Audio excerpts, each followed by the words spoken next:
Adam, welcome to the Law Firm Accelerator podcast. So nice to have you today. Yes, thank you so much for having me. I appreciate you coming on. Let's get right down to business. Can you tell me a little bit about your practice? What do you do? I handle real estate litigation. So I handle any sort of real estate dispute. My focus is the areas of landlord-tenant, property disputes, zoning matters, boundary disputes, and issues like that. I'm based in the Boston area. I've been running my own practice for the last 10 years. 10 years. And why did you go into the field of real estate disputes? What led you here? I've always been very interested in real estate. I've always found it very interesting and just very relevant. I think everyone is impacted by a real estate issue at some point. And I've always really kind of enjoyed working in areas of law that I think really affect people as a whole. So I've always found real estate very interesting. I enjoy litigation. I enjoy the problem solving and the challenge and the different issues that arise with it. So it's been a good fit between. It makes sense. When you say litigation, are you ending up in court a lot, or are you just doing dispute resolution? I do end up in court a bit, but dispute resolution is built into that, I think. I mean, I always try to look for opportunities to resolve the cases. Many of them do resolve. Most of them, really all of them, should resolve at some point. Usually trial is not the best outcome in most scenarios.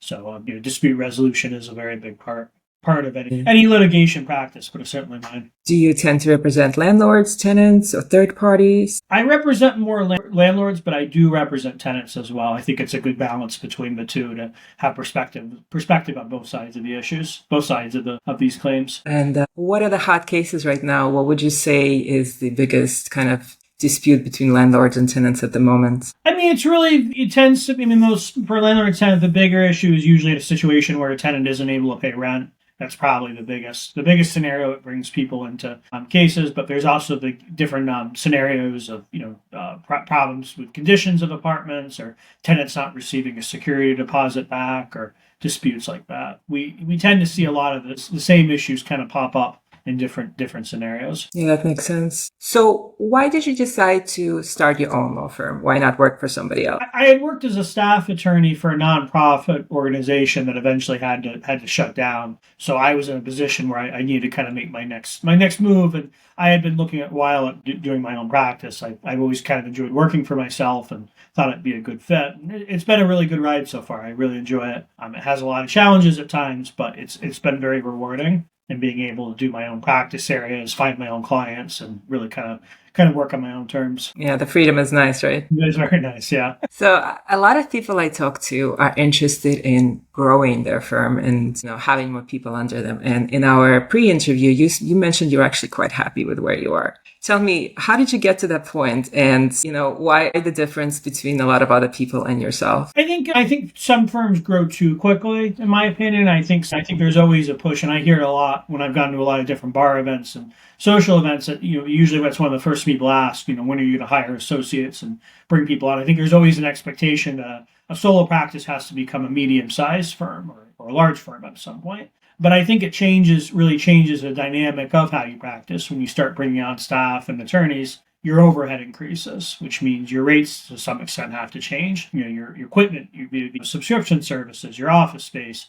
It changes the dynamic, and in turn, it also kind of changes what the kind of cases you're taking on in some respect. I think that when you become too big, some cases aren't legitimate. They're not viable for a solo attorney to take on. And I think it really changes the practice of it. And I've kind of decided over the years that I was comfortable where I was. It was a good work-life balance, and I was getting what I wanted out of it too. And I just decided along the way I wasn't ready to make that leap. I know some people who have. I know some people who have grown their practices and are very happy about it. I've also met people who've grown their practices and it's kind of backfired. It's really changed the kind of. Interesting. Yeah, there's a lot of freedom and upsides to practicing your own. And I know many of our listeners have their own solo practice. What are some of the downsides of being on your own like this? Well, I think when you're on your own, you don't necessarily have someone in the office to always kind of bounce ideas back and forth on. I think I have a network of people I could pick up the phone and ask questions about anytime that I want. but you don't necessarily have someone in the office to work on cases or bounce ideas around all the time. That has its challenges. I know for a fact that there are times where having a second opinion would have been helpful in certain matters. So I think that kind of isolation can be a real challenge at times. So what do you do for like lower level work, like receptionist type work, or do you do that yourself, or do you outsource it? I do it myself. I try to take advantage of as many services that can help with that. I use a calendar service that kind of replaces the need for a secretary. I have an answering service that goes to my cell phone, so I don't need a landline or necessarily someone answering it. And I found different mail services and print services that kind of help with that. But I do think when you don't have staff, you do have to take on some of that administrative stuff yourself, and that can be a challenge. Before a trial is usually the most stressful. Trial is oftentimes you're putting together trial exhibits, you're getting exhibits together, which would normally be the work of a paralegal. But when you're on your own, you do it yourself, and it has its challenges. It's not the easiest to do, but I think it's very manageable. And I think if you take advantage of technology and build systems and really work on it, I think you can make it work. Yeah, that's a good point. By the way, Adam, if you'd be willing to share some of those resources, I'd love to post them in the comments, because I know many of our listeners are looking for the good answering service, or the good paralegal service, or the good, bookkeeping service, all that stuff. So I'd love to have that, any resources you're willing to share. Yeah, I use a service, Calendly. I don't know if I always think I'm always butchering the name, but I think it's Calendly. But it integrates with your calendar so that if you need to set up an appointment, you send someone a link and then they can go ahead and schedule a meeting with you. And to me, that saves an enormous amount of time in scheduling matters. I use a service, LetterStream.com. You can mail from your computer. So if you draft a letter, you can upload it, sent out right away. I tell all lawyers to get a scanner. I mean, if you can go paperless as much as possible, that saves quite a bit. I use SnapScan, which I think a lot of lawyers do. It's a high speed. It's expensive, but it's a higher end. But it's a high speed scanner that it's worked wonders. I've had it for over 10 years, and I use a Microsoft Surface for my computer. It functions as a tablet, so when I'm in court, I can pull it out, and I don't have to print out necessarily all my documents to take to court. I can bring them on my computer. And I can also do work in between sessions or on the road, so it makes getting work done much easier. Yeah, that it's funny because people think, well, those are such small things, but when you're putting together a team or an office, or even you by yourself, having, a service like Calendly, using it is going to save you hours of time. And it's those little details that I think make a big difference in terms of the quality of life you can have as a lawyer. So I appreciate you sharing them. Yeah, they add up quickly. Small things like that really make a very big difference. They do, yeah. So you market yourself obviously very well. You've mentioned that you do very well and you work on your own. What are your top marketing strategies that you are using to kind of get your name out there? You tell me when newer lawyers ask me about marketing, I usually say I don't think marketing is very hard, but marketing is just a lot of work. It's something you have to really be consistent about. The rule that I kind of follow is, on occasion, I ask myself if, what's the last thing I've done to market myself? And if I can't think of that answer very quickly, it's been too long. So I try to make sure that I'm building it in on a regular basis. The advice that I kind of follow over years, I think, is very, pretty straightforward. It's worked out very well. I have a website. I put a lot of time into it. When I started out, I worked on it off hours, on weekends and at nights. And from here, I haven't had to do as much work on it, but, I still try to update it as much. But I try to put out blog posts and fresh content on what I'm doing, on interests, topics that I think clients that I'm looking for are searching online. And I found that over time, that's become an incredible marketing matter. I get calls now from all the time from very interesting clients. I've received interviews. I've been, media appearances, and I met a lot of people just through my website alone, just people who have been searching in the topics, the areas that I work on. So I found the website to be a very valuable tool. Yeah, you mentioned before that you like to write, and I mentioned that most of my clients don't. I have one who also loves to write. What would you say to the lawyers out there who maybe feel like their website is not benefiting them? What do you think What do you think they should be doing differently in terms of just your pure experience? I think the first thing I think is you need the bare minimum for a website. It doesn't make sense to promote something that isn't a good product to begin with. So if you have a website and it has broken links, if it's out of date, it has a bad picture, if it's not a good website to begin with, it's not worth putting time trying to promote a bad website. So get a good website. If you can do it yourself, there are plenty of tutorials and resources out there. If you can't do it, I would find someone to get the bare bones going. Once you're at that point, then I think it's just a matter of putting content out on a basis. I heard this from a marketing consultant that I heard years ago, and made a great point. But if you write 500 words a day on if you do a blog post of 500 words, 500 times $352 days a year, you do the math, that's enormous. I think it's over 10,000 words of fresh content, and Google's going to pick that up very quickly, over time, over a couple of months of doing that. So I think consistency and just putting in the time for it is really the trick. So I'd say, start writing. It takes a bit to get going, but in a couple of months, I think you get the hang of it very well. It's the rewards of doing so really speak for themselves. Yeah, it's really unique when lawyers are writing for themselves. I personally love it when my clients write for themselves because, we could take the blog post that you made that's not like anything out there. Yeah. And then we can promote it by creating backlinks and doing all this work and making a PR. And I can take a unique piece of content, right? And make it so much more powerful than, a piece of content that was really written to be similar to many other pieces of content out there. So having that unique advantage is huge for you and for a couple of other people I know. Yeah. That's really cool. I'm doing you're going to know, the SEO, the marketing, the kind of the real in-depth parts of what I'm doing. I'm doing the bare minimum. I've learned just enough to get by, but there's an infinite number of ways to market yourself online, and that sounds like you sound like the real expert for that. That's fantastic. It's a great resource to have. Yeah, well, we all have our jobs we're good at. This is mine, but I don't know much about real estate law. So it's okay. So you do a lot of writing, which is amazing and hard, I think, as well. What else do you do to promote yourself to make sure that your one-person firm succeeds and you get the best kind of cases? I try to keep in touch with other lawyers. Getting to know other lawyers, I think, is critical. The longer you practice, the more known you are. You have a book of business and you have people who are coming in, and no one can do all of the possible cases they're always getting. So lawyers are always looking to refer. I refer all the time. I get stuff that I can't do, and I'm willing to send it out. So the more lawyers I know, the more I can send out on my end. So I think getting to know other attorneys is invaluable, and I tell that to anyone starting out is get to know attorneys. Focus on anyone who has a law degree. Focus especially on the attorney who's been doing this for a while. Focus on someone who has 15, 20, 25 years of experience. They've got a book of business. They know exactly what they want to do, and they probably have, easily dozens of different cases they don't want to do. And they'd be more than happy to help someone out by giving referrals. So I think just getting to know other attorneys over time really works out very well. What are your strategies for meeting lawyers? Are you going to conferences? Are you asking for email introductions? And how do you keep in touch with them? I think the bar associations are a great way to do that. If you join the bar association, I've been involved in 2 bar associations, chair of different committees in there.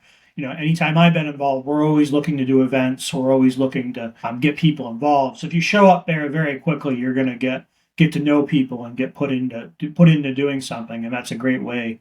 That's a great way to meet other attorneys. It's also a great way if you're looking for a job. If you're a newer attorney and you're trying to market, maybe showing up to bar associations as much as possible. That's a really good point, yeah. Do you do anything special to keep in touch with people? Do you email them on occasion? Or sometimes it's easy to meet somebody, but it's a little bit more difficult to build that relationship. Do you have any tips for new lawyers on how do they build the relationships? I'll be honest, I'm not the greatest about that. I've always struggled with that too. I think it's the hardest part is, how do you keep a relationship going? So I'm not the best at that too. I think when you're in a bar association, you're kind of forced to do that. You come to events, you come to meetings on a regular basis. So that's something to be said about that. You're constantly in other people's eye. I use LinkedIn as well. I try to put out a post every week or so just to kind of remind people what I'm doing. on a regular basis. I think it's pretty easy to, you meet someone, you don't know a lot about them. It's kind of easy to forget what they do on a regular basis. And I think that if you gently remind them the kind of work you're doing over time. Yeah, LinkedIn is a good idea. It's just that sometimes it feels so spammy, like, everybody on there is trying to spam someone, trying to sell you something.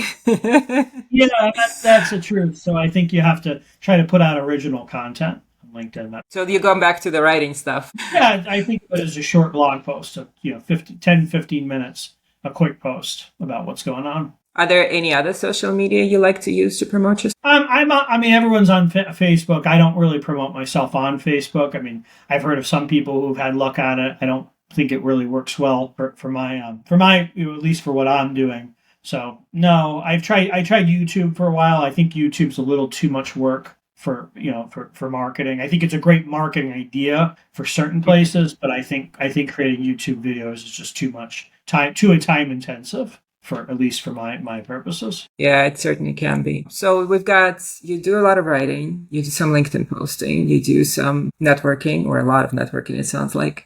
Is there anything else that you would say is a good way to market somebody like yourself, for other folks out there who are looking for new pathways to market? Yeah, I would say try to do online reviews. I do Google. I think because Google is obviously the biggest name around. I mean, I know some people do Avo and they do the different customer services, but I think Google's the best. So I'd say set up a Google account, Google listing, and just start encouraging people to give you reviews. And I think it takes off very well. I don't have any math about this. It's just my kind of observation. But I think once you start getting past 6 or 7 good reviews, that's when it really takes off. People really start noticing. Every account has at least one or two out there, a couple of reviews. But when you start getting 6 or 7, that's when you get noticed. And if you have an account and you're not encouraging people to put reviews, the bad reviews kind of show on the top. And I think that you can crowd that out, because there's always going to be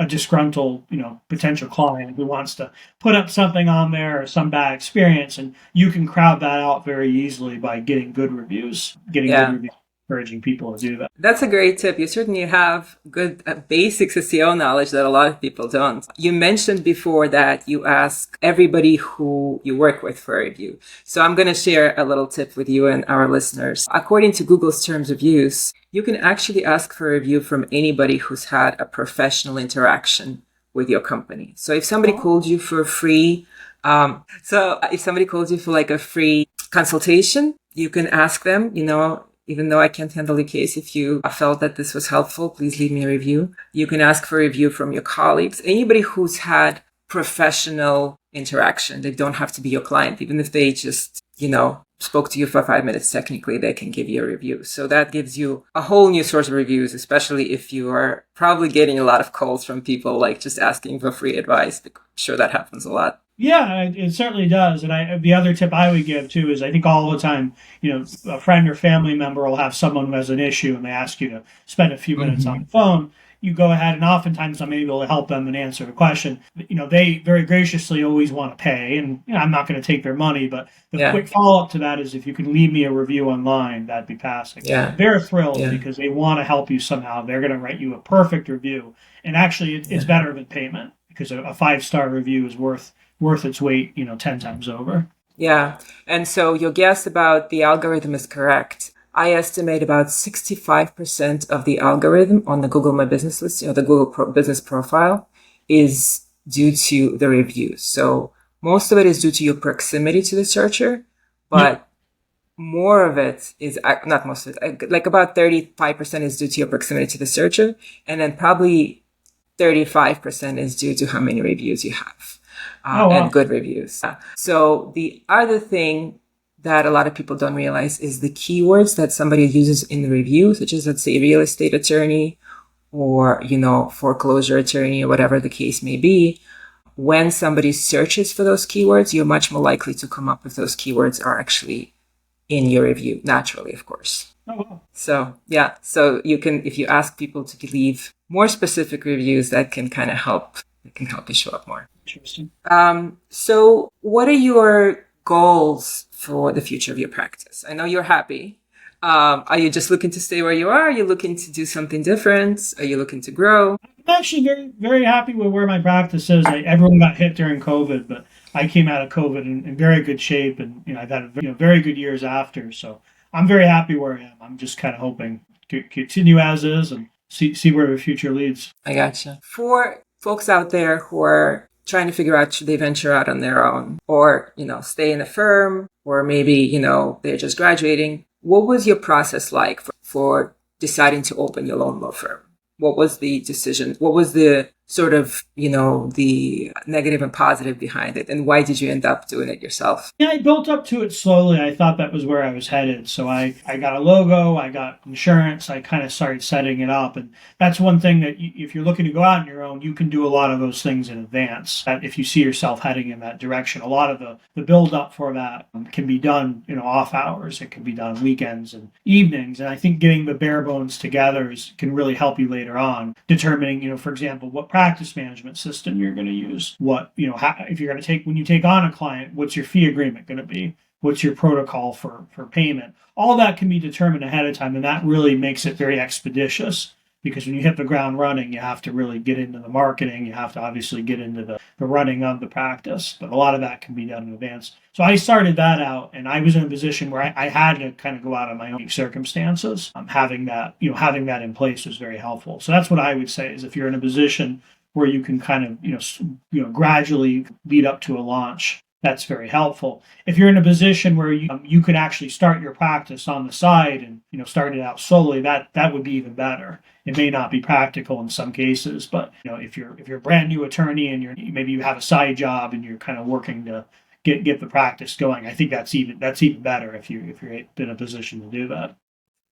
What would you say, sounds like you did a lot of things right. What would you say is the thing that you did wrong? The one failure that you're like, oh, I wish I didn't do that. I think I didn't focus on growth as quickly as I wanted to. It got out, I had a good stream of cases, but the kind of work I was doing in the beginning years wasn't bringing in the kind of income, and it wasn't the work that I really wanted. And I didn't focus as much on really getting to that next level. And I think in the last couple of years, I've done that, but I wasn't focusing on getting the kind of clients and, getting that. So I think you have to focus on growth as well at different points of the stage. You can hit a plateau in running your own business. And I think at some point you have to look at that and decide, if you decide when you're ready to take that next step. Who's your ideal client? I think a ideal client, I enjoy working, I guess, with a lot of property management companies and different businesses where I can kind of build a relationship, and when legal issues happen, they know me. It's a matter of just kind of sending a file over. So I enjoy that. I enjoy the institutional clients. I enjoy all my clients, but I think that's in particular, that's kind of a fun role. And when you're representing an entity that has ongoing legal needs, you can build a rapport with them, and you have kind of a good two-way relationship. And that's a really good client to have, right? Because they'll, you don't really need to be doing outreach, or you don't need to be like trying to get the client. They already become your client, and then they come to you, and it's almost like a passive way of continuing to earn, the client's trust, which is really cool. Yeah, it works out. It's not feasible for every type of law, but if you can get those clients, it's definitely something to look out for. And did you meet those folks at conferences or at the bar association meetings, or how did you come across them? Really, just online. Really, just online through my online marketing. Some of the some major businesses and corporations and the very large entities, I don't know how they find lawyers. I maybe word of mouth, it may be just years of practice and just custom or what have you. But I think people would be surprised to know that small, medium-sized businesses and other large entities really look for attorneys in some cases, just as you and I do. They go on. I think there's kind of a stereotype, I think, for smaller attorneys that we don't serve larger businesses or corporations and larger entities, and I just don't think that's the case. Yeah. There's no reason why you can't. No. You can always get more help if you need it. Yeah. Is there any marketing trick that you could share that I didn't ask you about? Anything that could be of help to people? I think if you're going to try I think any kind of marketing that you do, you have to kind of stick with it for a little bit. We all kind of dabble. Like I tried the Facebook ads. I think we all have. I've jumped on Google keywords. We all dabble a bit. But I think it's rare to find a marketing area that doesn't require some time to really pull off. So if you whatever whatever your marketing plan is going to be, I think you have to stick with it for a couple of months to make it worthwhile. Stay away from shiny object syndrome. There's a lot of them out there, that's for sure. Yeah, it's funny. You are like the fourth or the fifth lawyer to mention that in a row. I think because there's so many products that are oriented to attorneys, and there's so many people trying to sell you, and there's a lot of good salespeople out there. So they're like, try this, and it's hard not to get excited. Yeah, exactly. You can very quickly spend a lot of money on marketing. It's a blink of an eye. You can be committed to quite a bit and not. Yeah, I think that's a very valuable tip. I sometimes have folks come to me and kind of say, well, I want to do ads and I want to do SEO and I want to do this. And I'm like over here going, okay, one thing at a time. If we try to do everything, we're going to get nothing. Exactly. So you have to have your branding first. You have to understand your unique value proposition, and we have to be able to have a website that actually represents your unique value proposition. We have to have the right content and the right pictures. And, even things like colors make a difference in terms of presenting yourself. But yeah, it's difficult not to get overly excited. Yeah, absolutely. Especially when things are moving quickly. And let's talk a little bit about AI. Are you using AI? What are your tips for folks out there on how to use AI to its best capacity? I don't use AI. I do use a number of services that help with writing. I use Grammarly. I don't know if I might be butchering that name, but it's an editing software that kind of makes suggestions as you write. It's a little more than just spell check or proofreading or grammar check. So I like that. I find that very useful. But I don't really use AI. I think AI is a bit hyped.